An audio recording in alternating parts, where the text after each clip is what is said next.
আপনি যদি হাঁটতে হাঁটতে কোনো জঙ্গলের ভিতর ঢুকে পড়েন আর আপনি যদি এই আওয়াজগুলো শুনতে পান, তাহলে আপনি সেখানে দাঁড়িয়ে না থেকে পালিয়ে যান, না হলে আপনি সেখান থেকে বেঁচে ফিরে আসতে পারবেন না। কিন্তু কেন সেটি জানার আগে আপনি যদি আপনার সৃষ্টিকর্তাকে মন থেকে ভালোবেসে থাকেন, তাহলে অবশ্যই ভিডিওটিতে একটি লাইক দিয়ে চ্যানেলটিকে সাবস্ক্রাইব করে দিন আর কমেন্টে বলে যাবেন আপনি ছেলে নাকি মেয়ে। নাম্বার 1, যদি আপনি কোনো জলাশয়ের পাশে দাঁড়িয়ে এই আওয়াজগুলো শুনতে পান,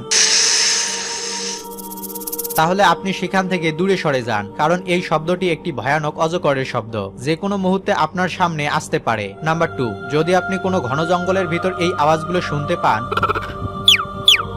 তাহলে সেখানে কোনো বড় গাছে উঠে পড়ুন, কারণ এই শব্দগুলো হলো একটি ভয়ানক চিতার ডাক।